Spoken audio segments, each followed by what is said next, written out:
अस्सलाम वालेकुम। यार कोशिश करते हैं फ़ेरा को 5 से 10 मिनट में क्विकली जो इसका स्ट्रक्चर है उसको जल्दी से हम समझ लेते हैं। सही है।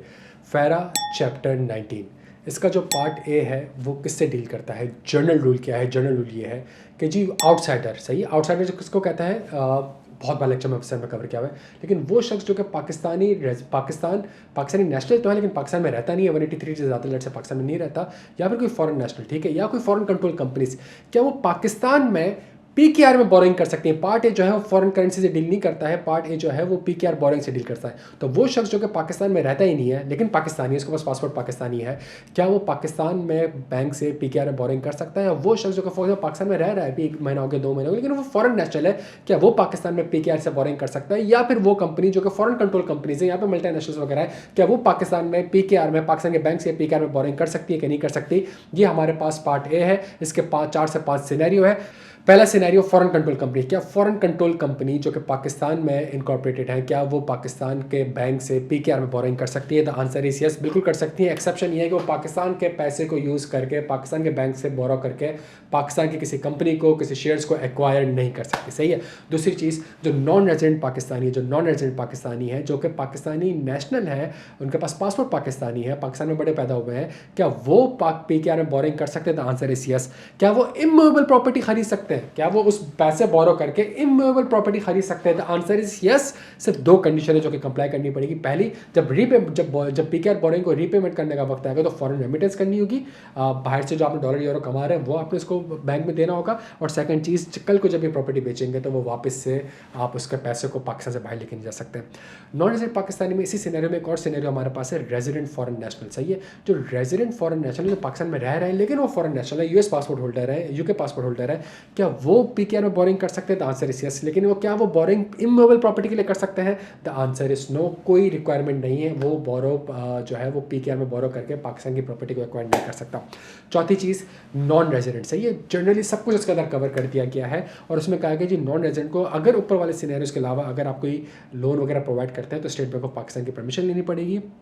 आखिरी सिनेरियो क्या है, एक पाकिस्तान का रेजिडेंट, पाकिस्तान का रिहायशी पाकिस्तान के बैंक में जाता है और लोन बोरो करता है, और जब लोन बोरो करता है तो वो बैंक कहता है जी गारंटी, तो जो गारंटी है वो नॉन रेजिडेंट प्रोवाइड कर रहा है, बाहर का कोई बैंक प्रोवाइड कर रहा है, बाहर का कोई शख्स प्रोवाइड कर रहा है, तो क्या इस केस में आप उसको बोरो कर सकते हैं। क्या वो शख्स बोरो कर सकता है। तो आंसर इस बिल्कुल कर सकता है। लेकिन जब वो गारंटी की पेमेंट बाहर करने जाएगा, गारंटी की पेमेंट बाहर करने जाएगा तो उसके लिए स्टेट बैंक ऑफ पाकिस्तान की अप्रूवल लेनी पड़ेगी। सही है। जो गारंटी की फीस वगैरह होती है, ये हमारे पास पार्ट ए है प्यारे बच्चों, जो कि फॉरेन करेंसी से डील नहीं करता है। बाहर वाले लोग यहाँ पे बैठ के पीकेआर में बोरिंग कर सकते हैं, नहीं कर सकते, उससे डील करता है। फिर हमारे पास आता है कि सर ये तो लोग हो गए ना, अब जो जनरल रूल है वो ये है कि जी क्या पाकिस्तान में बैठी कंपनीज, पाकिस्तान में बैठी कंपनीज क्या private sector borrowing from abroad कर सकती हैं, क्या वो बाहर के बैंक से लोन ऑब्टेन कर सकती है फॉरेन करेंसी में। The answer is yes. Pakistan में जो कंपनीज एक्ट के तहत कंपनी बनी हुई हैं और या जो आईपीपी हैं वो बिल्कुल कर सकती हैं, for private sector borrowing from abroad कर सकती हैं। इसका मतलब है foreign currency loan raised by the eligible borrower from the foreign landers, ये बिल्कुल कर सकती हैं। 3 पर्पस होंगे।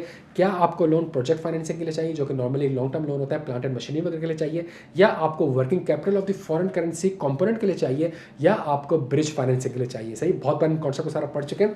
लेकिन हमारे पास private sector borrowing from abroad के अंदर कंपनीज और आईपीपीज को अगर बाहर से लोन चाहिए, बाहर के बैंक से लोन चाहिए, और वो लोन ऑब्वियसली यहाँ पे आके ऑथराइज डीलर के पास ही आके सारा का सारा करेंसी आपके पास आ रही होगी, तो जो लोन आप ऑप्टेन करने जा रहे हैं वो इन 3 पर्पज़ के लिए आप लोन ऑप्टेन कर सकते हैं। इसके अलावा सर ये तो आप बात कर रहे हैं मुझसे कि जी मुझे प्लांट एंड मशीनरी के लिए लोन चाहिए, मुझे working capital foreign currency component के लिए चाहिए, या मुझे ब्रिज फाइनेंसिंग के लिए चाहिए। अगर मैं इंपोर्ट और एक्सपोर्ट करता हूँ, लेट्स से टेक्सटाइल कंपनीज वगैरह हो गई, या यहाँ पे जो आपके पास इम्तियाज़ वगैरह हो गए जिसको बाहर से रॉ मटेरियल्स वगैरह इंपोर्ट करने होते हैं, या पीएनजी हो गई जो कि बाहर से रॉ मटेरियल इंपोर्ट करता है और यहाँ पे फिनिश गुड्स प्रोड्यूस कर रहा होता है, उसके लिए क्या आता है, उसके लिए जो कैटेगरी है वो प्रोजेक्ट फाइनेंसिंग नहीं है, ये आपकी ट्रेड फाइनेंसिंग है। सही है। तो पार्ट सी आपके पास आता है foreign currency trade financing from abroad, FTFA। 2 he categories है, इंपोर्ट और एक्सपोर्ट। सही है। अगर आपने इंपोर्ट वगैरह करना है आप बिल्कुल कर सकते हैं। अगर आपने एक्सपोर्ट करना है, अगर आप फॉर एग्जांपल आपके पास एक्सपोर्ट का ऑर्डर रेडी है, एक्सपोर्ट का ऑर्डर रेडी है आपके पास, सही है, और वो 6-9 महीने लगेंगे, उसके लिए आपको रॉ मटेरियल वगैरह खरीदना है, चीज़ें वगैरह खरीदनी है, सारे लेबर वगैरह करना है, तो इस चीज़ के लिए भी आप लोन ऑब्टेन, फॉरेन करेंसी में लोन ऑब्टेन कर सकते हैं बाहर के बैंक से, यहाँ के बैंक से नहीं। सही है। ये हमारे पास पार्ट सी आ गया। सर पार्ट ए नॉर्मल शख्स को कवर कर रहा है, सही है, मेजॉरिटी शख्स को कवर कर रहा है, फॉरेन कंट्रोल कंपनीज भी है। पार्ट बी, पार्ट सी जो है वो कंपनीज एक्ट वाली कंपनीज को कवर कर रहा है। तो सर ये जो बाकी इतने सारे फाइनेंशियल सेक्टर की कंपनीज बची, जो हमारे पास फाइनेंशियल इंस्टीट्यूशंस बचे, जो हमारे पास बैंक्स बचे, क्या ये बोरोइंग नहीं कर सकते? ये बोरोइंग कर सकते हैं। और इसके लिए हमारे पास आया बच्चों financial sector borrowing from abroad. और financial sector borrowing from abroad के अंदर यहाँ पे कौन कवर हो रहा है? यहाँ पे दो चीज़ें बड़ी इंपॉर्टेंट है, एलिजिबल बोरोवर कौन है, एलिजिबल लेंडर कौन है। यहाँ पे आपको एनबीएफसी दिखेगा, यहाँ पे आपको ऑथराइज डीलर दिखेगा, यहाँ पे आपको बैंक्स दिखेगा, यहाँ पे आपको फाइनेंशियल इंस्टीट्यूशन दिखेंगे, यहाँ पे आपको हाउसिंग फाइनेंस कंपनीज दिखेंगे, यहाँ पे आपको डेवलपमेंट फाइनेंस इंस्टीट्यूशन दिखेंगे, यहाँ पे आपको पेमेंट सिस्टम ऑपरेटर दिखेगा, यहाँ पे आपको पेमेंट सिस्टम प्रोवाइडर दिखेगा। ये सारे एलिजिबल बोरोवर्स हैं, सही है। और फिर एलिजिबल लेंडर कौन है? एलिजिबल लेंडर के अंदर आपको इंटरनेशनल फाइनेंशियल इंस्टीट्यूशंस भी दिखेंगे, सही है, फॉरेन बैंक्स वगैरह भी दिखेंगे, इंटरनेशनल डोनर एजेंसीज वगैरह भी दिखेंगी आपको। और जो इस बैंक की ओवरसीज ब्रांचेस हैं, सब्सिडरीज हैं या करस्पॉन्डेंट फर्म्स है, वो भी आपको दिख रही होंगी, ठीक है। और फिर इनकी कैटेगरीज को बताया गया है। पहली कैटेगरी, और जो कैटेगरीज है वो सारे के सारे इंस्टीट्यूशन के लिए नहीं है, स्पेसिफिक कैटेगरी जो है वो स्पेसिफिक इंस्टीट्यूशंस के लिए और स्पेसिफिक लेंडर के लिए, जर्नली सही। फॉर एग्जाम्पल पहली कैटेगरी वो कहता है कि जी क्रेडिट लाइन से ओवरड्राफ्ट एस्टैब्लिश आपने करना है बाय द ऑथराइज्ड डीलर। तो ऑथराइज पहली कैटेगरी में सिर्फ ऑथराइज्ड डीलर ही ये ऑब्टेन कर सकता है। और किससे ऑब्टेन कर सकता है? करस्पॉन्डेंट और ओवरसीज ब्रांच से, सही है। ये नॉर्मली लिक्विडिटी पर्पस के लिए होता है, नॉस्ट्रो फंडिंग रिक्वायरमेंट के लिए होता है, और इसका टेन्योर 1 से 7 दिन के लिए होता है। दूसरी जो रिक्वायरमेंट है वो है कि जी financial sector borrowing from abroad by the authorised dealer, सही, by the authorised dealer, banks and branches and subsidiaries of foreign bank in Pakistan. तो ये जो लोन ऑब्टेन करने जा रहे हैं, कौन ऑब्टेन करने जा रहे हैं? ऑथराइज्ड डीलर ऑब्टेन करने जा रहा है, या फॉरेन बैंक्स जो है जिसकी ब्रांचेस या सब्सिडरीज पाकिस्तान में लाइक आईसीबीसी हो गया, वो लोग ये लोन ऑब्टेन करने जा रहे हैं। इसकी ड्यूरेशन नॉर्मली कितनी होती है? इसकी duration normally up to 1 year होती है, और ये भी लिक्विडेशन पर्पस के लिए होता है। तीसरी चीज लॉन्ग टर्म, ये तो शॉर्ट टर्म लिक्विडेशन पर्पस के लिए होता है। Long term financial sector boring abroad by the authorised dealer. तीसरी कैटेगरी बताया कि जो ऑथराइज्ड डीलर है वो लॉन्ग टर्म लोन भी ऑब्टेन कर सकते हैं बाहर के बैंक से, सही है। फिर उसके बाद चौथी कैटेगरी बनाई कि for financial sector borrowing from abroad by the micro finance bank, सही है। और फिर उसने कहा अदर कैटेगरीज में डाल दिया financial sector borrowing from abroad by the financial institutions, NBFI, DFI, PSO, PSP. तो ये जो कैटेगरीज हैं, इस कैटेगरीज को इस तरीके से डिवाइड किया गया कि जितने भी एलिजिबल बोरोवर हैं उनकी एक सब कैटेगरीज बना दी कि ये इस कैटेगरी में लोन ऑब्टेन कर सकता है कि नहीं कर सकता, और अगर ये स्पेसिफिक कैटेगरी में उसका लोन ऑब्टेन करना है तो किन कंडीशन से कंप्लाई करना पड़ेगा। फिर आखिरी चीज हमारे पास अगली कैटेगरी आती है गारंटी। और गारंटी के अंदर मैं आपको सिर्फ एक चीज बता दूं, गारंटी के अंदर मेजॉरिटी जगह पे सिर्फ यही लिखा हुआ है स्टेट बैंक ऑफ पाकिस्तान की अप्रूवल लेनी होगी। अगर आप एक रेजिडेंट पाकिस्तानी के बिहाफ पे नॉन रेजिडेंट पाकिस्तानी को गारंटी दे रहे हैं, या नॉन रेजिडेंट पाकिस्तानी के बिहाफ पे रेजिडेंट पाकिस्तानी को गारंटी दे रहे हैं, तो क्या ये गारंटी आप दे सकते हैं? The answer is no. State bank of Pakistan की अप्रूवल लेनी पड़ेगी। लेकिन इसकी एक्सेप्शन ये है कि अगर आप ट्रांजेक्शन पे या परफॉर्मेंस पे या पैसों के ऊपर आप गारंटी नहीं दे रहे हैं, बल्कि जो डॉक्यूमेंट्स है, जो अंडरलाइंग डॉक्यूमेंट्स हैं, कहीं वो ऑथेंटिकेट है कि नहीं, कहीं वो मिसिंग तो नहीं है, क्या ये सिग्नेचर सही है कि नहीं, अगर आप इस चीज़ के ऊपर गारंटी दे रहे हैं, डॉक्यूमेंट्स के ऊपर गारंटी दे रहे हैं, इसके लिए आपको स्टेट बैंक ऑफ पाकिस्तान से अप्रूवल लेने की जरूरत नहीं है। उसके अलावा अक्सर आपने देखा होगा कि जी परफॉर्मेंस और बिड बॉन्ड गारंटी, अगर टेंडर वगैरह होता है और आपको टेंडर वो मिल जाता है तो उसमें आपको परफॉर्मेंस या बिड बॉन्ड गारंटी जमा करानी होती है। तो अगर वो परफॉर्मेंस और बिड बॉन्ड गारंटी आपको जमा करानी है बाहर के लोगों को, सही, बाहर के बैंक को, बाहर के गारंटर को, बाहर की कंपनीज को, तो क्या ये आप प्रोवाइड कर सकते हैं? कौन प्रोवाइड कर सकता है? दो यहाँ पे लोग कवर्ड है। पहला एक्सपोर्टर, सही है। अगर एक्सपोर्टर है, चाहे वो बिकॉज वो एक्सपोर्ट कर रहा है बाहर वाले, तो बाहर वाले बोलोगे भाई अगर नहीं हुआ तो क्या करोगे, तो फिर ऑथराइज डीलर वहाँ पे उसको गारंटी प्रोवाइड करेगा। एक एक्सपोर्टर है, दूसरा जो है वो कंस्ट्रक्शन और कंसल्टेंसी कंपनीज है जो पाकिस्तान इंजीनियरिंग काउंसिल रजिस्टर्ड हैं। ये दो लोग जो हैं वो इन दो लोगों को ऑथराइज डीलर गारंटी प्रोवाइड कर सकता है। और जब गारंटी प्रोवाइड इनके बिहाफ पे बाहर वालों को कर सकता है, कंडीशन ये है कि जो एक्सपोर्टर है वो वाकई में एक्सपोर्ट होना चाहिए, एक्सपोर्ट का बिजनेस होना चाहिए, और एक्सपोर्ट जो वो चीज़ कर रहा है उसके ऊपर रिस्ट्रिक्शन नहीं होनी चाहिए। दूसरी चीज़ जो कंसल्टेंसी या कंस्ट्रक्शन कंपनीज है जो कि पीईसी से रजिस्टर्ड है, उनके पास फाइनेंशियल और टेक्निकल रिसोर्सेज होनी चाहिए कि परफॉर्मेंस पूरी कर सकती है, इसलिए ताकि कल कोई पैसे देने ही ना पड़े, मतलब ये गारंटी कभी रिवोक्ड हुई ना, ये सिर्फ खाना पूरी है। तीसरी चीज़, ये जो आप गारंटी या परफॉर्मेंस बॉन्ड दे रहे हैं ये वाकई में टेंडर की रिक्वायरमेंट है आपके पास। और चौथी चीज़, जिसको दे रहे हैं वो जो है वो फॉरेन गवर्नमेंट होनी चाहिए, फॉरेन गवर्नमेंट की स्पॉन्सर्ड कंपनी होनी चाहिए, या प्राइवेट कंपनी होनी चाहिए, या फर्म होनी चाहिए। उसके बाद कल को अगर फॉर एग्जांपल परफॉर्मेंस नहीं कर सकी, आपकी वो कंपनी परफॉर्मेंस नहीं पूरी कर सकी, तो इसका मतलब है जो परफॉर्मेंस बॉन्ड आपने इशू करा था, जो गारंटी आपने इशू बैंक ने इशू करी थी, वो आप रेमिट करेगा भाई, बिकॉज आपने एक एग्रीमेंट किया हुआ है। तो ये आप जब करेंगे तो इसके लिए 3 कंडीशन की पूरी होना जरूरी है। आपको कॉपी ऑफ गारंटी ऑब्टेन करना पड़ेगा, आपको कॉपी ऑफ क्लेम जो रिसीव्ड हुआ है वो ऑब्टेन करना पड़ेगा ऑथराइज डीलर को, और जो भी करस्पॉन्डेंस हुई है फॉरेन बैंक के साथ उन लोगों के आपस में, उनको भी ऑब्टेन करना पड़ेगा।